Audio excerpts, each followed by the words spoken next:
Shakur got no chin. Call him up. He ain't shit. He ain't shit. He gonna get his ass whooped February 14th. He ain't shit. Bring his ass up here then. Bring his ass up here then. And I'll knock your ass out after. I'm gonna go over there. I'm gonna knock out this puñeta. And then after that, man, I'm gonna call out the names I've been wanting. You know, Shakur, I'm sure he's around here somewhere. If not, I'll see his chipmunk head ass somewhere around here on Saturday night. But if not, man, you know, Shakur, Keyshawn. If not, you know, Keyshawn's daddy could get it too. It don't matter to me, to be honest with you. But, you know, Saturday night, I'm gonna go over there, do my thing, and put this guy out the way I should. Come say that over here. Who's talking? Oh, yeah? Oh, come over here. Call Keyshawn. That's the Keyshawn camp, huh? Hey, shut up. He ain't gonna do shit. Keyshawn got no chin. Shakur got no chin. Call him up. He ain't shit. He ain't shit. He gonna get his ass whooped February 14th. He ain't shit. Bring his ass up here then. Bring his ass up here then. And I'll knock your ass out after. So, you know, what do you think about your performance compared to Keyshawn? I thought my thing was a lot more, I would say, I felt like my performance was a lot cleaner, I wouldn't say one-sided, because, I mean, Keyshawn definitely, obviously, it was a one-sided fight for him, but at times it got a little bit sloppy, you know. Keyshawn would get too close, and, you know, Pedraza would do this weird stuff, and it kind of looked a little sloppy at times, and, I mean, ultimately, man, I'm the one that put Pedraza down. I knocked him down. You know, Keyshawn had him standing on his feet. And even then, it was a good stoppage, but it could have went a little longer. So I just felt like the way I did it, you know, I did it in 4 rounds. I put him on his ass, and man, I had everybody entertained, man. I mean, what else can I really say? I mean, you got an Olympic silver medalist, right, going for a world title fight. You took him out, but I took him out better. So I mean, I think that shows everything.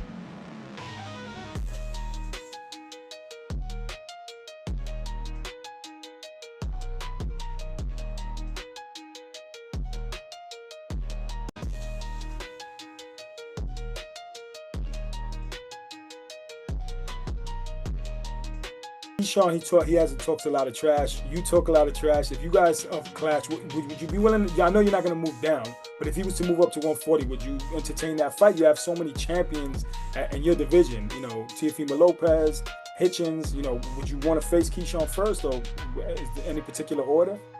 If you move this to 140, man, I'm willing to take that fight ASAP. I mean, like, that's the fight I've been wanting. I'm not those type of guys. You know, you got guys like Shakur and all that, man, be like, oh, no, not that fight.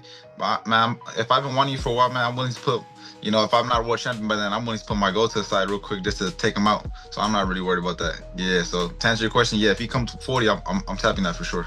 So you'll take that over Tio or Hitchens if they offer you all 3. That was the one that you want first. You want to? Yeah, because that one is just personal to me. I want to you know, take that vendetta off of me.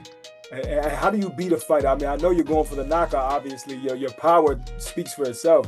But how would you go about that? You know, what things can you expose about Keyshawn, you think? Man, look, I'm not gonna expose my game plan, but you know, he's a fighter that I felt, you know, at times when he did get touched, I see him a little shaky, and ultimately, man, that look, I fought a lot of guys that do that shoulder roll shit. That shit ain't gonna work with me. You gotta switch his style completely to fight me, and I'm gonna just keep doing the same thing I was doing, man. Everybody knows I got power and I can box. I think a lot of people underestimate that I can box too. So once he gets in that ring, he'll see, and I know for sure it won't go 12 rounds. I'll tell you that for sure. So what's your final message to him? Because he's probably gonna see this, you know, soon. I mean, he always sees the messages, man, but he chooses to harm me. He chooses his fights wisely. So I'm saying, he just like Shakur, he chooses his fights wisely. But when he sees me, just knows once he comes to 40, he's in my lane now. And then, like I said, man, he's gonna get slept. All that DB3 shit don't mean nothing when he's in the ring with me. Talking about the other champion in your weight division, Teofimo Lopez, WBO champion. He's in talks to face Devin Haney, but he's jeopardizing that fight by dissing Turkey Al-Sheikh, calling him a dictator. Did you hear about any of the back and forth on social media? Yeah, I don't know, man. Something's wrong with Tio. They need to put his ass like in an insane asylum or some shit. He's like all over the place. I don't know, man. I think he's on drugs. He's lost or something though. He needs therapy or some shit. But yeah, I don't know. He just lashes out too much. He's emotional. He lashes out way too much. I don't know if Turkey will work with him, but never know. As far as that fight though, he should be able to beat Devin Haney based on his last performance. He still looks traumatized from that Ryan fight, from what I saw. Yeah, so he was like being too defensive in your opinion on the bicycle. Too defensive, and when he did get hit, I mean, it was rare, but when he did get hit or he blocked the shot, he looked shaky, like he was just traumatized. So I mean, fighters like that, man, usually, you know, there's some fights, man, where you could lose and you could, you know, kind of come back, but when you get beat up like that, man, you're just not the same no more. Kind of like What's good, Just Do family? It's your boy KB back to get boxing is just due. And man, make sure y'all give me my just due. Smash that like button. Make sure you subscribe to the channel and make sure you turn them notifications on so you could be notified when I drop more content just like this. And we gonna get right into it. We ain't gonna waste no time. Man, you seen a series of different clips, man. Big shout out to Tito Mercado, man. As a young fighter, I had the opportunity to have on the channel. You know, he's been making his way undefeated KO artist, man. And, you know, he got the internet buzzing a little bit, man, with some of the statements he made. And I'm going to just say right off the bat, I enjoy it and I like the confidence. I appreciate it because, you know, he believes it. He walks it. He talks it. He backs it up in the ring with everybody that they put in front of him. You know, looked at as a power puncher KO guy, but he can box as well. And he made a number of different statements that got people talking, man. You know, we all know Keyshawn Davis fights this weekend. He's fighting Edwin De Los Santos, and a lot of people have had mixed feelings about the fight. You know, Tito, he went on to give his thoughts about how he thought a fight with him and Keyshawn would go. And he simply put, he said he'd sleep Keyshawn. You know, he'd sleep Keyshawn. It wouldn't go the distance. You know, it definitely wouldn't go 12. He said, he definitely punching a lot harder than Gustavo Lemos, and he seen Keyshawn get hit with some shots in that fight, and he looked a little shaky. He feels like if he's able to land those same shots, he knocked Keyshawn out. What you expect him to say? He's speaking just like a young fighter is supposed to, with a ton of confidence.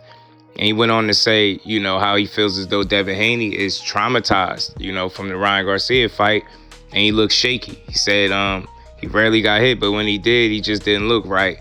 And he feels like that he might not return after that Ryan Garcia fight. He feels like a lot of fighters don't bounce back, and Haney might be one of those guys.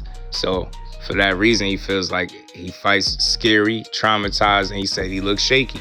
Then he went on to talk about Teofimo as well. And Teofimo's delusional, he crazy on drugs. You know, he talked about Hitchens and wanting smoke with Hitchens as well. It's just a really great interview by Fight Hub, man. So shout out to Tito Mercado. I appreciate the energy, young man. Keep going, keep talking your talk, most importantly, walking it. When he steps it up finally in competition, I think it'll be, you know, it'll be a prove-it moment for him because he's on record as confident as they come, but for good reason, you know, and he has a little personal back and forth with Keyshawn. I had an opportunity to speak with him, like I said, and the energy has always been consistent. He just wants that fight. He believes he's better than him. And he believes he could exploit the chin or lack thereof, but we're going to find out. This is a lot of confidence coming from one man, and like I said, you just want to see him get the opportunities that he's asking for to prove it, man. Very humble kid, but definitely confident as they come. Don't get it mistaken. And you know, fighters like this, you just want to see them get their opportunity to prove it. But that's my thoughts on it, man. Y'all get in the comment section. Let me know what y'all think. Let me know if I gave boxing its just due. Till the next one, I'm out. Peace.